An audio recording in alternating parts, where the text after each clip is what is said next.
dia mbola amin'ny fifaliana trano no fahana miaraka amintsika ao anatin'izao fotoana ifampahirezantsika izao indray hivavaka isika. Jehovahandriamanitra iray io saotranao izay satria isan'andro isan'andro ianao dia manitsy anay ary mitondra ny fampahirezana mba tonga anay hatoky ny vahaolana atolotrao, satria tsy takona fenina ny toe-javatra misy manerina n'izao tontolo izao ary itonivon'ny firenena mandalo ady ny olonao na mivavaka na tsy mivavaka, te ho afaka, te hiaina miada, tsisy azona ianteherana ankoatranao aminao rery misy fitanam-po dia fanainao masina aoka hitaridalana anay tsiraray avy mba tonga anay iondrika mandrakariva eo ambany fitantananao dia mitenenandre Jehova fa mihaino mpanomponao amin'ny anaranao Jesosy, amen. Faly miarabantsika amin'ny anaran'i Jesosy, manonona ny fahasoavana sy ny fiatanan'ny tompo ho amintsika mandrakariva. Araka ny nambara tamintsika hoe miaino anatin'ny vanim-potoana farantsika ary misedra olana izao tontolo izao ary tsy afabela amin'izany koa na isika ary eo nivon'ny firenena, fiangonana, eo nivon'ny sehatra rehetrarehetra andavanandro dia misy ady izay tsy ahitam-mba olana mandrakariva, ohatra misy tara-pahazavana kely vetivety kanefa ohatra ny tafalatsaka ao anatin'ny aizina mandrakariva. Inona no mahatonga an'izany? Amin'ny andro farany izao mandrovo tsy Satana ary inona ny tanjona an-kendreny? Ahatonga fisarahana ao anatin'ny olona araka ny resahantsika hoe sao dia diso fahavalo isika, araka ny tenin'ny Paoly apôstôly mahitsy ny teniny antsika tsy miady amin'ny nofo amandray. Ny dikan'ny tenin'ny Paoly apôstôly dia hoe tsy manana fahavalo olombelona isika, fa ny fahavalontsika dia mpanjakan'izao fahamaizina izao dia ny fanahy ratsy eny amin'ny rivotra Satana. Ary izay no mahatonga antsika hoe tokony iray fo iray saina raha tena mpivavaka marina mba hitaraina amin'Andriamanitra, mba ho afaka eo ambany fatoran'ny fanahy ratsy ny zanak'olombelona rehetra, satria fanahy ratsy ange izy tsy miditra mivantana hamelony olona, amin'ny alalan'ny foto-kevitra, amin'ny alalan'ny izay heverina fa fombafomba, amin'ny alalan'ny fivavahan-diso, izany no ampidiriny ao anatin'ny olona dia lasa ny zavatra mitranga, lasa ilay olona no mifandrafy. Ary izay nefa nitanjona an-kendren'ny Satana. Zanak'olombelona nefa natrehan'izay tsy mahita izay tetikatin'ny Satana izay, fa ny maha-izy azy no zava-dehibe dia manjary diso fahavalo dia tsy gagitsika ny toe-javatra mitranga manerina n'izao tontolo izao araka ny tenin'i Jesosy hoe mangatsika amin'ny fitiavan'ny maro aza no tsy fankataovan-dalàna, ifampiapanga, ifamono dia fianjakana iady amin'ny fanjakana, firenena iady amin'ny firenena. Marina foana izany satria nahoana ilay fahavalo tokony adivana tsy hitan'ny olona, fa ilay olombelona tokony hoe iray fo, iray hevitra, iray saina, lasa mitsangako fahavalo naman'ny olona dia tsisy vahaolana. Ary izay no mahatonga antsika miondrika mandrakariva ao anatin'ny soratra masina mba hamantarantsika an'izay fahavalo mamely antsika izay, mba hitandremantsika, satria ny zavatra rehetra mitranga dia hitantaratra eo amin'ny zavatra atao hoe iza no mibaiko. Ny zavatra hitantsika tamin'ny farany teo dia manahoana ilay toetra ny Satana, tsy mainonona amin'ny toerana misy azy fa te ho tahaka an'Andriamanitra ary voaroaka tany. Tonga tete amin'ity zao tontolo izao ity izy dia velontsika nijery ny tantaran'ny famoronana, namoronana an'Andriamanitra ny Adama sy Eva, ary mety vaovao amintsika kanefa vokatry ny tsy fantalianan'ny olona ange no mahatonga an'izany hoe rehefa miforoniny Adama sy Eva dia tsy mbola nahafantatra an'izany tena fahasambarana fiadanana izany izy, tena fiainana izany tsy fantany izany, tsy fantany koa izany hoe fahafatesana. fahoriana zany fa raha namorona azy Andriamanitra dia napetraka teo amin'ny tontolo lavorary tanteraka, zany hoe mbola tsy nanota. Ry Adama sy Eva tsy nafantatra zay tsara sy ratsy zany izy, fa nomen'Andriamanitra, noharian'Andriamanitra araky ny endriny, araky ny tarehiny. Dia inona ny zavatra mitranga? Napetraka ilay didy. Verimberina eo ihany tsika. Hazo anankiroa teo vonisa. Dia ny hazo n'aina sy ny hazo fahalalana, ny tsara sy ny ratsy. Miafina ao anatin'ilay didy napetraka Andriamanitra hoe ny hazo rehetra ireo misahazonao hinanana, dia miafina ao anatin'izany ilay hazo n'aina koa, hazo hohanina. Fa nisy hazo anankiray tsy azo hohanina ny voniny, dia ny hazo fahalalana, ny tsara sy ny ratsy.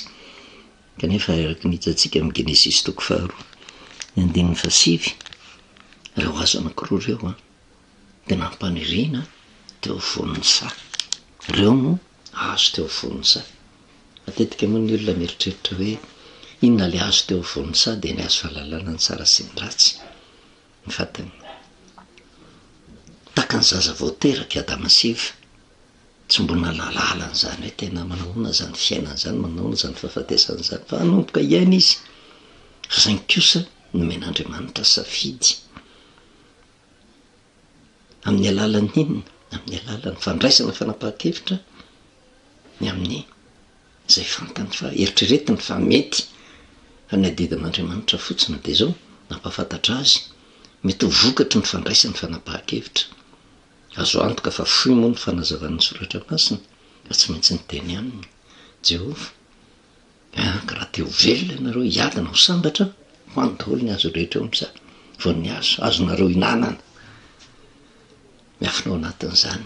ny fiainana, fiadanana. Nazavainy fotsiny fa mbola tsy naina tamin'izany izy, mbola tsy sapany zany hoe tena tombontsoa ny fiadanana zany, fa voan'ny hazo fahalalana, ny tsara sy ny ratsy no tsy azonareo ihany. Fa tokoa nareo, fa mbola tsy fantany koa izay fahoriana sy fahafatesana zany. Anampahafantarana fotsiny zay mety ho vokany.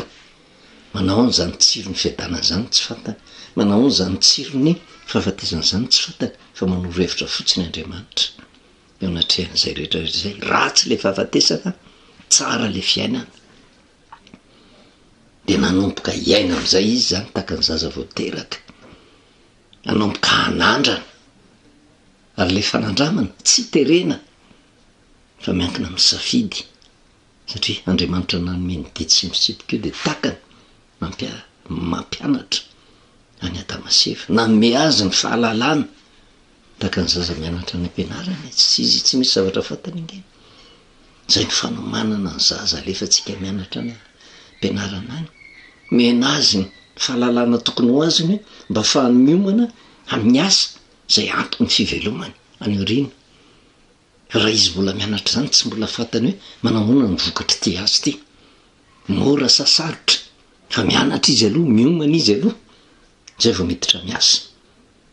Dia tahaka an'izany Adama sy Eva, sekoly ray ngezabe nametrahan'Andriamanitra azy,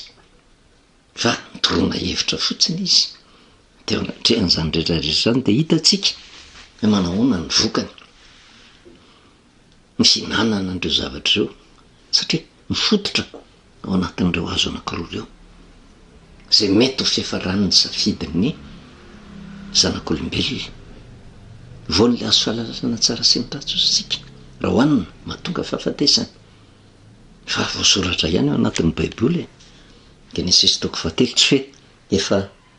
tafalatsaka tao anatin'ny kizo ry Adama sy Eva vao fantany izay rehetrarehetra, fa ny azo antoka efa nampahafantarina azy dia mimeloha. Dia ny Genesis 3:7-12, zany hoe tsy afaka ilaza fa olona tsy nahalala intsony Adama sy Eva. Tsy fantany marina fa tsy fantany hoe tena nitomba midy an'izany hoe manao an'izany fahasambarana zany, tsy fantany zany hoe fahafatesana zany, fa efa fantany hoe raha hito ny zavatra ataoko dia mahazo fiainana, raha hito ny zavatra ataoko dia mahazo fahalalana. Fantany zany, nampianarina izy, nianatra izy. Ny 2:12, Jehova Andriamanitra indro ny olona efa tonga tahaka ny anankiray amintsika io sy ka halala ny tsara sy ny ratsy ary ankehitriny andrao anenjitra ny tanana izy a ka kanikio ny azonaina ary hoaniny ka ho velona mandrakizay izy. Eo ny manaitra ina moa ny maharatsy ny fahafantarana ny tsara sy ny ratsy fa miafina ao anatin'izay tenin'ny Jehovah zay le hoe indro ny zanak'olombelona efa manana safidy takatsika satria efa fantany amin'izay ny tsara sy ny ratsy kanefa nanao ratsy izy ary nakasitrahany fony le ratsy de ndrao ozy a teneniny amin'izay ka kanikio ny azonaina ary hoaniny ka ho velona mandrakizay izy. Zay ny tanjona kendren'i Jehovah ny ahavelona mandrakizay ka raha ny safidy ny inana n'le azonaina izy de mivelona mandrakizay de hita ny fiadanana sy ny fahasambarana de voary izy tsy ninana vaon'le azo fahalalana ny tsara sy ny ratsy. Kanefa rehefa tafalatsaka amin'izay ny Adamasiva nanao ny ratsy ny atahorana indray de sao de velona mandrakizay mahita fi amin'ny fanaovan-dratsy. De zay no nanesoran'Andriamanitra azy hoe nesorin'i Jehovah-Andriamanitra tamin'ny Saedena izy hiasany tany zay nanalana azy eny roahany olona ary nampitoeriny tany antsinanany Saedena ny kerobima sy ny le lafitsabatra mibeby hiampina lalina makany amin'ny azonaina zany hoe tsy ahita fiadanana ao anatin'ny fandavana ny sitrapon'Andriamanitra ireo. Tsika tsy mbola hijery aloha ny drafi-pamonjena napetrak'Andriamanitra fa mijery kosa tsika le fitaka nataony devoly satria ndroahana ny anjera tetỳ an-tany izy ary de hitantsika tany amin'ny apokalipsy inany zavatra mitranga nazera tetỳ an-tany izy a manana fahatezerana lehibe kanefa mametaka n'izao tontolo zao zo nyvoalaza ny soratra masina de niditra tamin'ny Genesis 3 isika ndiny voalohany ka hatramin'ny 5 ary menarana de fetsy no biby dia rehetra zay nataon'i Jehovah-Andriamanitra ary izy tamin'ny raha vehivavy anky efa nataon'Andriamanitra hoe azy hinanana reo ny hazo rehetra eo amin'ny sa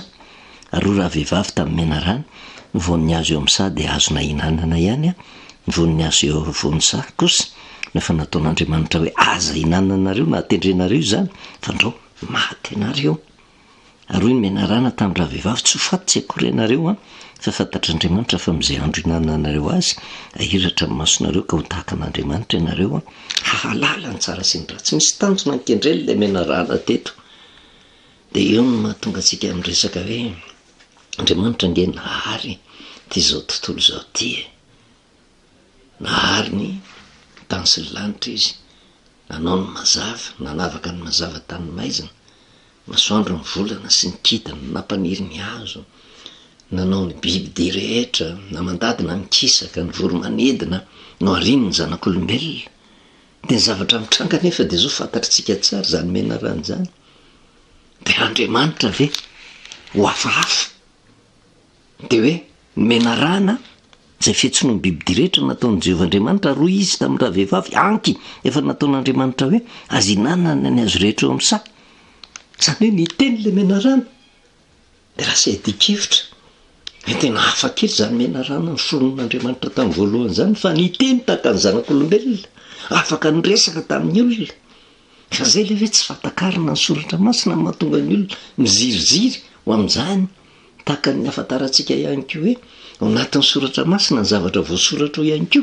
de hoe hazonaina ohatra n'inona le hazonaina de azo fahalalana ny tsara sy ny ratsy ohatra n'inona le azo fahalalana ny tsara sy ny ratsy de samy mezaka mamantatra paoma paiso goavy tsy fantatra tsony lasa mieritreritra zavatra tsy voasoratra ao anatin'ny soratra masina ny olona fio Andriamanitra io ange misy antony matoa izy miresaka hoe menarana de misy toetra ny menarana tiany ho fantatry ny olona be tsara velatsy misoko mangina tsy mamela mahazo fa zay tratrany de tsy maintsy maty. Zay ny tanjona kendren'ny menarana fa raha ny tena marina zany a de misy zava-panahy ambadika le menarana zay ambaran'ny soratra masina eto ary menarana de fetsy no ny biby dia rehetra ozy fetsy no ny biby dia rehetra de io no jerevantsika aloha mba fahatsika mamantatra ny zavatra mitranga de verenantsika io raha vao mahita menarana zany ianao anatin'ny soratra masina tsy zay eritreretinao entina ho manazavana azy ka andeha hitondra hoe tena fampianarana hafahafa hoe tamin'ny voalohany ange Andriamanitra de rehefa nahary ny biby direhetra de afaka mifampiresaka tamin'ny olona ny biby miteny takan'ny olona ny biby de manandrano tsika ndana miresaka amin'ny menarana, ndana miresaka amin'ny omby, ndana miresaka amin'ny kisoa, ndana miresaka amin'ny lalitra ka tsy manana fahefana ny fampiresaka amintsika zanak'olombelona izy fa matoa zay ny voasoratra anatin'ny soratra masina de misy hevitra tian'Andriamanitra ampitaina kanefa ny hevitr'Andriamanitra de zao tsy ny fisainana maha-olona, tsy ny lojikan'olombelona, tsy fahendrain'olombelona no entina ao anatin'ny baiboly entina manazava azy fa zay le ataotsika mandrakariva hoe avelo Andriamanitra ihany no manazava ny teniny, zany hoe ny tenin'Andriamanitra ihany no manazava ny teniny, zany hoe rehefa tsy azo de avelao ny soratra masina no anazava soratra masina. Ny akoatran'izay zany de tsy maintsy mivoana tahaka ny hoe ny azonaina tsy misy resaka mihitsy eo anatin'ny soratra masina hoe zavoka zany na paoma zany ka rehefa tsisy an'izany de tsy mamorona. Tsy misy resaka mihitsy eo anatin'ny soratra masina hoe raha vao miresaka azo fahalalana tsara sy ny ratsy de paoma. Zay no natonga an'le resahan'ny olona hoe lehilahy misy an'le paoma dadamo vokatry ny finanana voan'le azo fahalalana tsara sy ny ratsy, ary misy aran'ny sasany hoe le azo fahalalana tsara sy ny ratsy de rongony. Haza mampiditra zavatra ohatran'izany fa mazava ny voasoratra ny soratra masina fa tsy hany moa nitondra antsika azy. Raha vao miresaka azonaina de voazava ny soratra masina mazava tsara mihitsy hoe inona moa zany azonaina zany. Raha vao miresaka azo fahalalana tsara sy ny ratsy de voazava ny soratra masina ao anatin'ny baiboly ihany no afantaranao an'izany hoe tena inona le azo fahalalana tsara sy ny ratsy araka ny voasoratra ao anatin'ny soratra masina. De torak'izany koa tia menarana ty ny teny le menarana nyresaka tamin'ny efa tena menarana raha-baky teny ve io de mijerytsika fanazavany soratra masina ary amin'ny apokalipsy 12 de ny 17 ka hatramin'ny 7 no vakitsika. Ary nisy aty tany an-danitra ozy Mikaela sy ny anjeliny ny aty tamin'ilay dragona, ary ilay dragona mba amin'ny anjeliny kosa de niady. Misy zavatra anankiroa Mikaela sy ny anjeliny zay le momba an'Andriamanitra. Mbola fanazavana zany Mikaela zany keo raha mbola edikevitra be. Ary ilay dragona mba amin'ny anjeliny kosa de niady. Dragon de samy manana ny eritreriny reny olona manao sarina dragona. Misy zavatra ao ambadika zay rehetrarehetra zay. Ka nisy fifanoherana, fifanandrinana hatrany amin'ny fanjakan'ny lanitra. Ady ny Andriamanitra sy le dragona. Ady ny anjelin'Andriamanitra sy ny anjelin'le dragona. De io koa zavatra miverina ety amin'ity zao tontolo zao ty. De ozy nefa tsy naresy le dragona zany, tsy naresy sady tsy nisy fitoerana ho azy tsony tany an-danitra. Nonona tany le dragona fa tsy le dragon be araka ny eritreretantsika azy, fa tsy nisy toerana ho azy tsony zany satria nahoana ny toe-panahiny tsy nety. 17 nazera lay dragona de manazava amin'izay izy ka raha nazava ny dragona tsy reny sarina dragon be hitatsika reny no andeha hoentsika manazava azy fa araka ny soratra masina nazera lay dragona de manazava amin'izay soratra masina inona natao hoe dragona. Ny dragona mira menarana ela. Ahoana ny mahamenarana ela azy? Lay voasoratra tarihan'ny Genesis 3 ary ny menarana de fetsy no bibidia rehetra. De raha iverenantsika vakina ny 7 nazera lay dragona de le menarana ela le tariha amin'ny Genesis 3 de mbola tohizany ihany le fanazavana hoe lay dragona zay tsy hafa fa menarana ela le tariha amin'ny Genesis le namitaka ny Eva, lay biby fetsy no bibidia rehetra zay atao hoe devoly satana. Kay devoly satana ty menarana ty fa tsy araka le eritreretin'ny olona sy ny fanazavana hoe zany menarana zany ny teny taloha fa devoly satana. De manao ny toetra mamitaka zao tontolo zao nazera tany ary ny anjeliny koa niaraka nazera tany. Mba ho fantatritsika fa izy ange voariny foronona talohany zanak'olombelona rehetra fa vokatry ny fiodinany nazera tetỳ a-tany de rehefa nazera tetỳ a-tany de io le menarana ilo kay le devoly satana no nifampiresaka tamin'ny eva ary io ny resantsika hoe tena fetsy no ny bibidy rehetra izy dikan'izay fety zay zany raha fakafakainy tena nanam-pahalalana mihoatra no ndrehetra ary raha tsy olona manam-pahalalana tsy mahavita mamitaka zany mahavita mivarotro zany mahavita mampanantena zavatra pokaty zany zavatra efa voavolavola nandalinana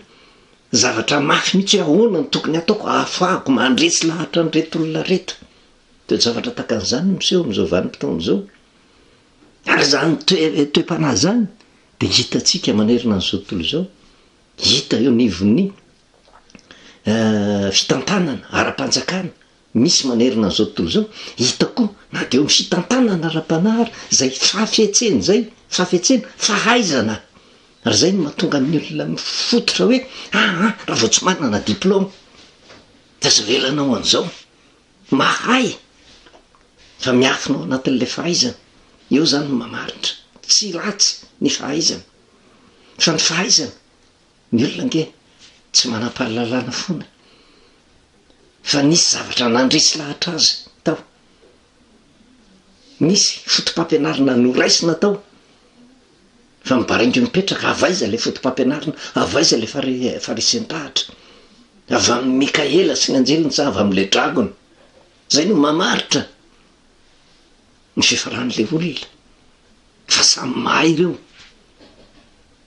fa ny anankiray mahay nyroso amin'ny fahadalana ny anankiray mahay nyroso amin'ny fahendrena fa ny menarana fetsy no bibidy rehetra ny dika tena mahay satria araka ny resantsika hoe raha tsy fetsy raha tsy mahay tsy mahavita mamitaka sarotra be mieritreritra n'izany hoe olona tsy mahay ninninina no ndeha hamitaka ny olona manam-pahaizana ohatrany tsy haina ho eritreretana zany fa tsy maintsy mampisongadina maizy azy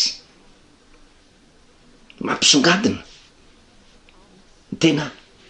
mampiavaka azy everiny fa ambonino ny hafa mba fahana mandresy lahatra ny olona everiny feo ambaniny de zao tsy maintsy asongadina zany rehetrarehetra zany fa zaingy ny fahaizana miaraka amin'andriamanitra tsy araka ny fahaizana zao tontolo zao araka ny resantsika de io no de zavatra mitranga fetsy no bibidy rehetra ny menarana araka ny hitatsika mamitaka zao tontolo zao izy nazera tany an-danitra izy dragona koa ny ilazana azy io dragona na menarana ely io na devoly satana hitafaresaka tamin'ny evy io noho izany zany tsy menarana ara-baky teny de soratany teny ary zay le resantsika hoe raha tsy ny fanahy masin'andriamanitra no mitondra fahazavana ao anatin'ny olona anankiray tsy mahatakatra ny zava-panahy io mety manana diplôma faratapony ny olona anankiray de irereavany diplôma irereavany fahaizany fa tsy tafaray amin'andriamanitra izy tsisy azony eo lasa fahadalana araka ny tenin'ny paoly apôstôly hoe zay rehetra mety fahendreniny olombelona ozy fahadalana eo anatrehan'andriamanitra ny zavatra mitranga nefa le fahendreny zanak'olombelona everiny fa ambony no ny fahalalana an'andriamanitra noho izany zany tsy tokony asiantsika resaka mihitsy hoe refesina amin'ny diplôma nyfiraisana amin'andriamanitra tsy azo refesina amin'ny diplôma tsy azo refesina amin'ny fahaizana io fa ny olona miaraka amin'andriamanitra tsy mandrangaranga ny diplôma ananany zany mihitsy izy satria mahamenatra zany raha ohatra tena ambony lavitra ny diplôma ety amin'ity zao tontolo zao ty eo amin'ny fahaizana baiboly tokony zay diplôma zay keo mitakina hidirina ny fiainana mandrakizay tsy miteny eo hatreo pasana eo mijanona eo fa le diplôma nananana nentina anao ny sitrapon'andriamanitra ve so de nentina namitahana takany satana zay fetsy indrindra ka etotsika de miresaka hoe menarana fetsy no mibibidy rehetra so de zay ny zavatra mitranga fa io no tafaresaka tamin'ny eva menarana ozy de fetsy no mibibidy rehetra zay nataon'i Jehovah Andriamanitra de jereo fa ke le fahalalana ananany aroa izy tamin'ny raha vehivavy anky efa nataon'andriamanitra hoe azy hinananareo ny azo rehetra eo am'saha vo io raha vehivavy tamin'ny menarana voan'ny azo eo am'saha de azona hinanana ihany fa ny voan'ny azo eo voam'saha kosa no efa nataon'andriamanitra hoe aza hinananareo na tendrenareo izany fa ndrao maty anareo de zareo vo mifaiza mandresy lahatra vokatry ny fahafetsena sy ny fahaizana aroa i menarana tamin'ny raha vehivavy tsy ho fatotsy akory ianareo ny tompo teny fantatra mihitsy miseho mahay no andriamanitra ny teny hoe ho faty ianareo menarana miteny hoe tsy ho faty ianareo fa fantatra andriamanitra so amin'ny andro zay hinananareo azy ahiratra ny masonareo ka ho tahaka an'andriamanitra ianareo halala ny tsara sy ny ratsy marina zay tenin'izay mahiratra ny masona satria ahoana ny ampahiratany masona vo manandrana de tonga de fantany ny vokany ndikan'ilay teniny fantatra fantanosy fantatr'andriamanitra fa mizay andro hinananareo ohatra ny tehiteny de voly hoe efa nomen'andriamanitra safidy ianareo de ho fantatrareo zany tsara sy ny ratsy zany ary tena marina zay tenin'izay fa marina ampahan'ny famarinana mba hampidikizo ny zanak'olombelona ho amin'ny fahaverezana ary zay ny fomba ny devoly ohatra ny misy zavatra mandresy lahatra de nefa ny fiafarana ratsy de ratsy ary zay no tena tokony ho tandremana inamono mahatonga atsika miresaka an'izany mijery ny fisavorotana misy amin'izao vanim-potoana zao hoe diso fahavalo ny zanak'olombelona diso fahavalo ny kristianina diso fahavalo ny fiangonana mifanenjika mahazo vahana le menarana ela faly manao croiser les bras fotsiny menarana ela nijery ny zanak'olombelona zay mitony tena malala an' Jehova de ozy ana reny nanaiky mifodikevitra reny fetsy taka reny de tafalatsaka mikizo toko sy mino fa Jehovah-Andriamanitra nampahiratra mandrakariva amin'ny masom-panahintsika mba hitandremantsika manomboka zao manoloana ny menarana ela zay tsy mijanona fa mandraka kehitriny miasa izy fa avakisika misaotra anao Jehovah-Andriamanitra ray ny amin'ny teninao ndray zay niraisinay natoko sy mino fa ampizay rehetrarehetra zay ampisaintsaina nisy mba tan'olona zay mitony tena ho kristianina mba tsy rehare amin'izay mety ho fahaizana kanefa fahaizana tsy avy aminao de ny fanahinao masina no hiasa tompo mpanitry tena nisy ampatan'olona fa na iodikaviana iodikavana mety ho azo voninahitra ety amin'ity zao tontolo zao ty ataka ny satana tsy nisy nahay taka azy fa nataonao hatrany aparavody lavaka ny fifarany mba tsy ho zany nivahoakanao misaotra indrindra ray amin'ny anaranao Jesosy amen novelomantsika amin'ny anaran'i Jesosy nanonona ny fahasoavana sy ny fiadanany tompo amintsika mandrakariva